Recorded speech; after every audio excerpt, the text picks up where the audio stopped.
Bonjour à tous, c'est l'ingénieur Dieudonné Tchama-Lamouela, ingénieur en bâtiment et travaux publics et formateur en logiciel d'ingénieur.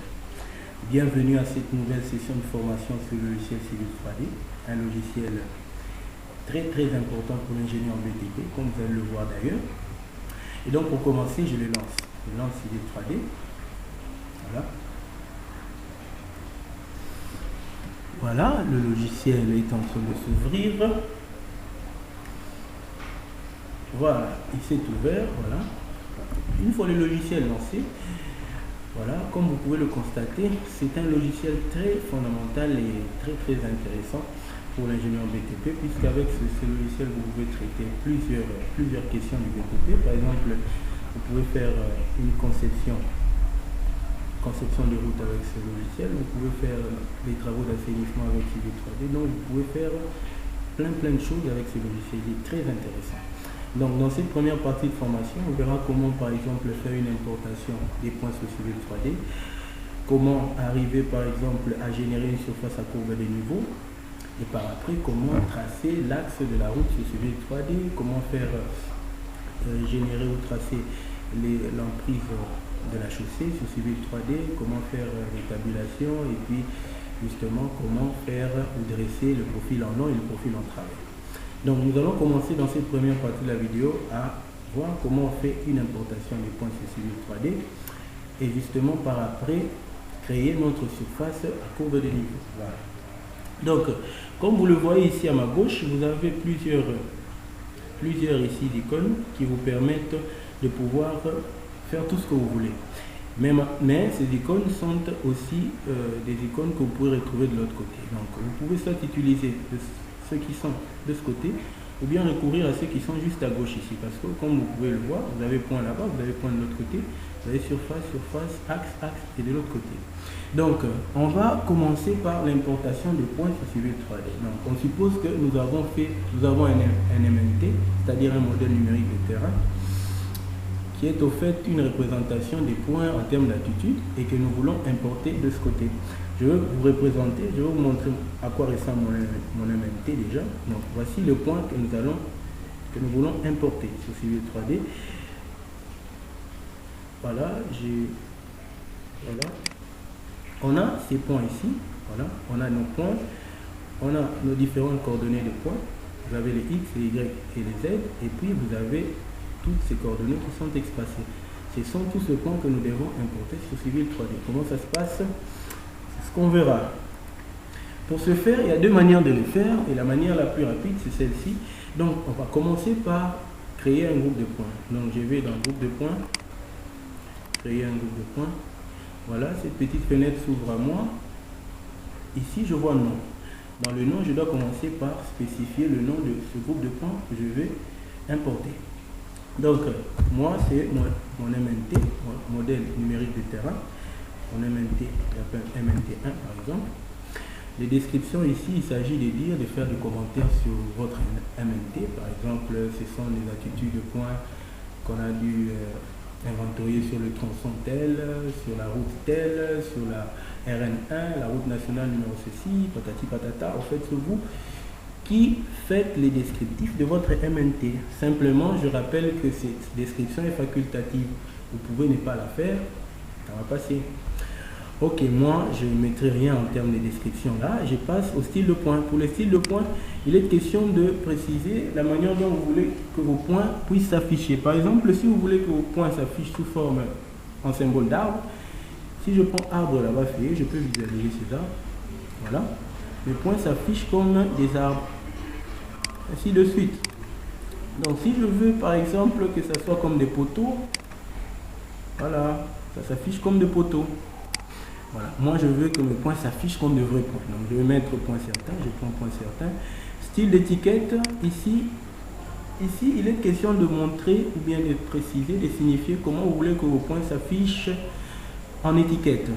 Ici, soit il se peut que vous ayez simplement envie que vos points n'affichent que des attitudes, vous pouvez prendre ici, attitude avec des arrondis qui vous sont proposés, ou bien prendre les matricules, c'est-à-dire un symbole associé à une attitude. Moi, par exemple, ici, je vais prendre attitude, matricule et attitude avec des décimales après la virgule, donc je prends des décimales après la virgule. Après ça, je fais appliquer OK. J'ai créé mon groupe de points que je peux visualiser. Vous voyez, j'ai créé, il est là, mon MNT1. Après avoir créé mon groupe de points, qu'est-ce que je vais faire par la suite pour l'importer? Comment je fais? Je vais dans points, je vais ici dans importer des points. Voilà, importer des points. Je vais aller chercher ces MNT à importer. Voilà. Voilà. J'ai sélectionné mon MNT à importer. Si ce n'est pas celui-là, vous pouvez l'enlever et recommencer. Moi, c'est celui-là que je vais importer. À ce niveau, il est dit spécifier le format des fichiers de points. Ici, il est question de préciser comment ces formats que vous voulez importer doivent se présenter. Vous voyez, généralement, vous voyez ici, lorsque je vous ai présenté mon MNT, vous voyez comment il s'affiche. On va le voir. Voilà comment il s'affiche. Il y a point, il y a X, Y, Z, mais avec espacement. Voilà, c'est ces formats que je vais choisir de l'autre côté. Donc, je vais chercher ce format. Point X, Y, Z. Voilà, c'est ce format que je choisis. Ajouter les points, OK. Et puis après ça, je fais OK. Tout à fait, j'ai importé mes points que je peux voir. Je peux visualiser. Voilà. Voilà les points que je crée. J'ai importé. Vous pouvez bien voir. Voilà mes points importés. Je vais essayer de réduire l'échelle pour qu'ils soient très bien visibles. Voilà. Mes points sont là. J'ai importé tous mes points.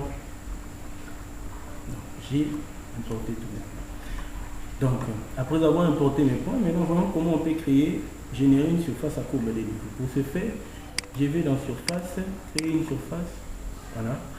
À ce niveau, il y a type de surface, surface triangulée, tout ça là. Voilà, moi je vais d'abord baptiser le nom de surface. Donc, ma surface, je vais la baptiser. Je peux écrire surface MNT1.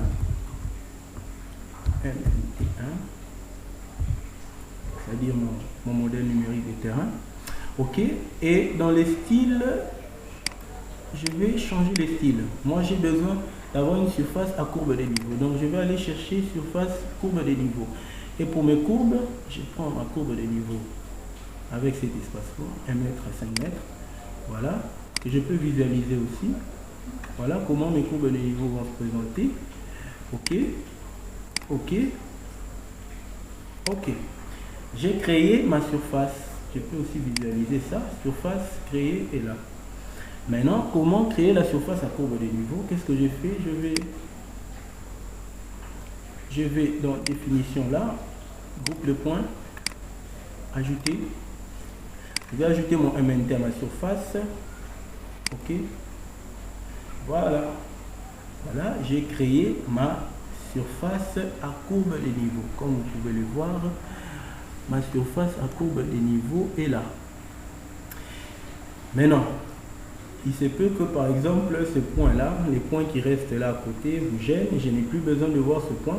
Je vais juste voir cette surface ici à courbe des niveaux.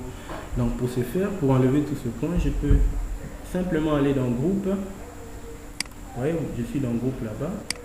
Je prends mon MNT. Je vais dans propriété. Voilà, je peux chercher aucun affichage. J'applique. Voilà, OK. Vous voyez, j'ai enlevé tous les points et je n'ai que ma surface à courbe des niveaux. Voilà. Et donc, ma surface étant choisie, je peux maintenant m'intéresser à voir quelles sont les cotes pour chacune de mes courbes des niveaux. Il suffit de commencer par, je sélectionne tout ça, je vais dans ajouter étiquette, courbe de niveau multiple, voilà, il me dit spécifier le premier point. Il faut choisir un point qui balaye le tout, spécifier le premier point, je peux cliquer là, et spécifier le point suivant, je peux cliquer là. OK, voilà. Comme vous pouvez le voir, si je zoome, vous voyez que il y a des cotes sur chacune de mes courbes de niveau. Donc j'ai mes courbes de niveau là avec chacune des cotes. Très bien, on va arrêter la vidéo à ce niveau pour qu'elle ne soit pas très longue. Et donc, restez branchés et surtout abonnez-vous parce que nous continuons avec notre formation sur Civil 3D. Très bien. Merci.